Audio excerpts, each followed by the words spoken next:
जय श्री राम भक्तों स्वागत है आपका हमारा चैनल देववाणी में। भक्तों, आपको हमारी कथाएं कैसी लगती हैं हमें कमेंट करके ज़रूर बताएं और हमारे चैनल को अधिक से अधिक सब्सक्राइब करें। तो चलिए शुरू करते हैं आज की कथा। जय श्री राम भक्तों। दोस्तों, कथा बहुत ही अच्छी है। आज की कथा है बुद्धि का जोर। आइए कथा श्रवण करें। बहुत समय पहले की बात है। एक व्यापारी था जिसका नाम सोहन था। कई देशों में उसका लेन देन था। सोहन को अपने धनी होने का जरा भी घमंड न था। मानवता के लिए उसके हृदय में पूरी श्रद्धा थी। वह दानवीर था। उसका अपना परिवार नहीं था। जो लोग उसके यहाँ काम करते थे उन्हें ही वह अपना सगा संबंधी मानता था। ईश्वर में उसकी आस्था बहुत थी। अपने साथियों से प्राय वह कहता रहता था, मन पवित्र तो ईश्वर भी आपका मित्र। एक दिन सोहन ने अपना जहाज माल से भरा और शुभ समय देखकर अपनी मंजिल की ओर प्रस्थान कर लिया। हवाओं का रुख बिल्कुल अनुकूल था। सोहन को उम्मीद थी कि वह समय पर अपनी मंजिल तक पहुंच जाएगा। अभी सफर आधा भी पूरा नहीं हुआ था कि काले बादलों ने अपशकुन के बादल ला खड़े कर दिए। देखते ही देखते प्रचंड तूफान के साथ मूसलाधार बारिश शुरू हो गई। खराब मौसम ने समुद्री तूफान का रूप ले लिया। सोहन का विशालकाय जहाज समुद्री लहरों पर कागज की नाव की तरह हिचकोले खाने लगा। सोहन और उसके साथी घबराने लगे। जहाज में छेद हो गया और उसमें पानी भरने लगा। भार कम करने के लिए चालक दल ने माल समुद्र में फेंकना शुरू कर दिया, लेकिन कोई फायदा ना हुआ। जहाज डूबने लगा। सोहन ने अपने साथियों को समुद्र में कूदने को कहा और स्वयं भी कूद गया। कुछ क्षणों बाद सोहन के सभी साथी उसकी नजरों से ओझल हो चुके थे। जैसे तैसे उसके हाथ लकड़ी का एक तख्ता लग गया। वह उससे चिपक गया और लहरों के थपेड़े खाता रहा। आखिरकार तूफान थम गया। बारिश कम हुई। समुद्र की लहरें भी सामान्य होने लगीं। तभी सोहन को किसी के चिल्लाने की आवाज सुनाई दी। उसने चारों तरफ देखा। उसका नौकर रघु भी लकड़ी के एक बड़े टुकड़े को थामे लहरों पर तैर रहा था। उसे देख सोहन की जान में जान आ गई। रघु तैरता हुआ अपने मालिक के पास पहुंचा और दहाड़े मार मार कर चीखने लगा, सब लुट गया मालिक, जहाज भी डूब गया और हमारा भाग्य भी। चिंता मत करो रघु, मन पवित्र तो ईश्वर भी आपका मित्र। पूरी रात वे लहरों के साथ संघर्ष करते रहे। अंधेरे में किसी मछली ने सोहन पर हमला बोल दिया और उसकी आंखों की रोशनी चली गई। सुबह मालिक की आंखों से खून बहता देख रघु चिल्ला उठा, लगता है आपको किसी जीव ने गंभीर चोट पहुंचाई है मालिक, अब क्या होगा। सोहन को दर्द तो हो रहा था, लेकिन वह दुखी नहीं था। वह बोला, अंधा हो गया हूं पर जीवित तो हूं। देख लो भगवान मेरे साथ है या नहीं। रघु भाई, किसी और किनारा नजर आ रहा है क्या? किनारा अधिक दूर नहीं था। बिना खतरे के वे किनारे पर पहुंच गए।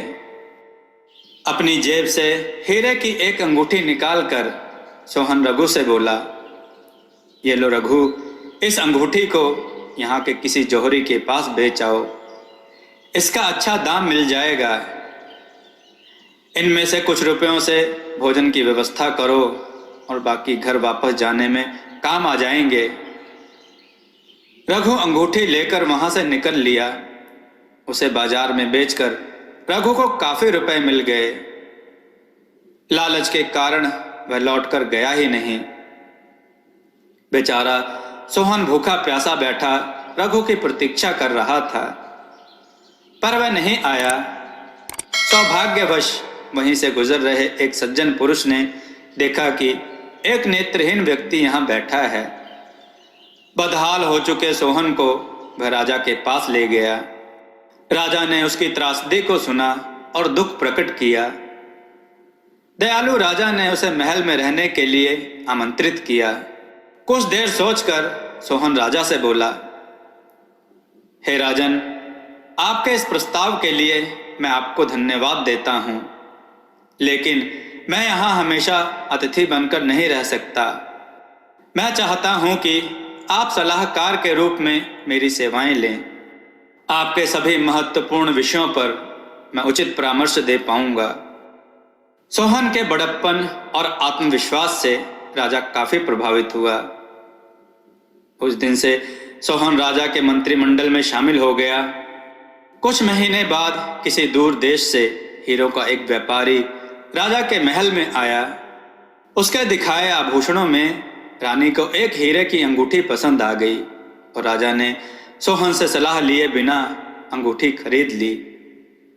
सोहन को जब इस बारे में पता चला तो वह राजा के पास जाकर बोला, आपने अपना वचन नहीं निभाया, मैं अब यहां नहीं रुक पाऊंगा। राजा ने इसके लिए क्षमा मांगी और सोहन को अंगूठी थमाते हुए वह बोला, यह रही अंगूठी, अब जरा देखो और बताओ कैसी है। हीरों को परखने के लिए सोहन को आंखों की जरूरत नहीं थी। उसने अंगूठी पर अपनी उंगलियां फेरी और चिल्लाया, यह तो नकली है, आप चाहो तो इसे किसी विश्वसनीय जौहरी को दिखा लो। जौहरी को बुलवाया गया।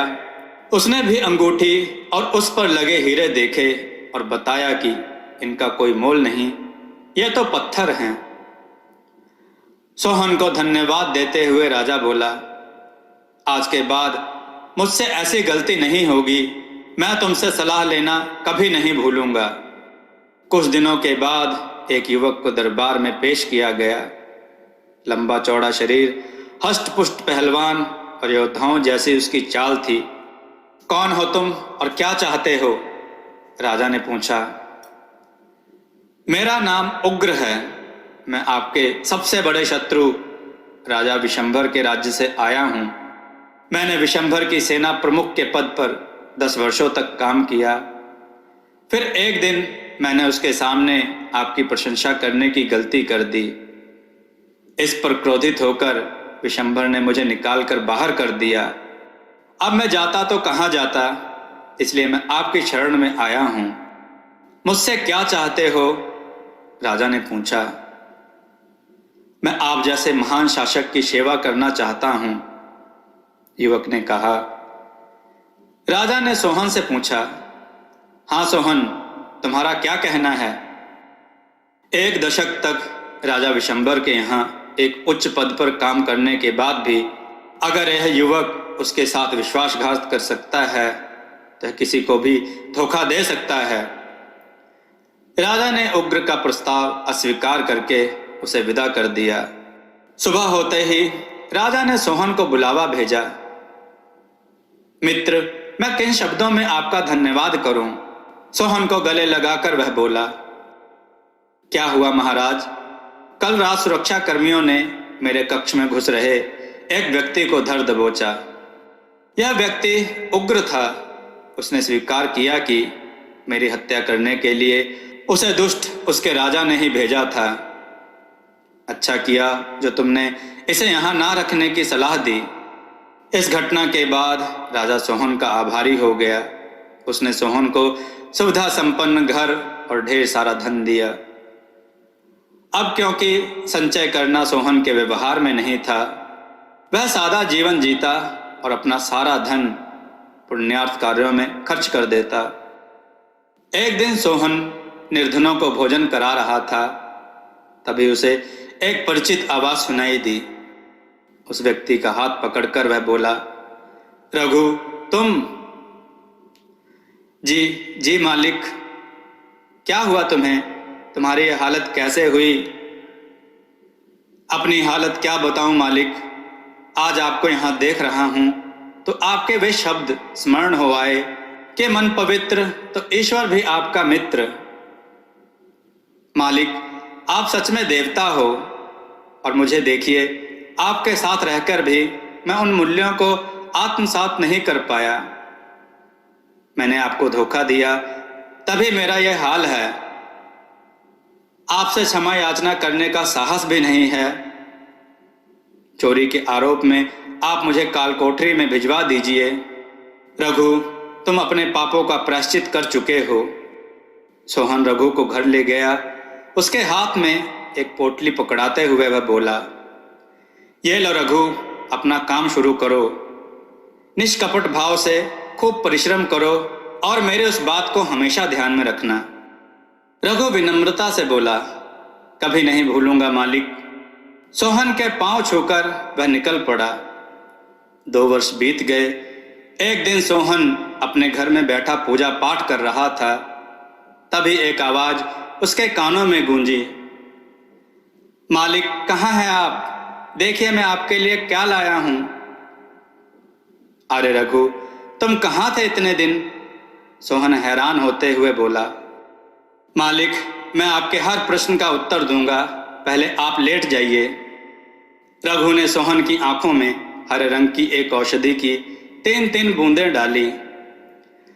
जलन के मारे उसका बुरा हाल हो गया, लेकिन कुछ ही पलों में उसकी यह पीड़ा ठंडक में बदल गई। सोहन ने आंखें बंद रखी। काफी देर बाद रघु बोला, मालिक अब धीरे धीरे आंखें खोलिए।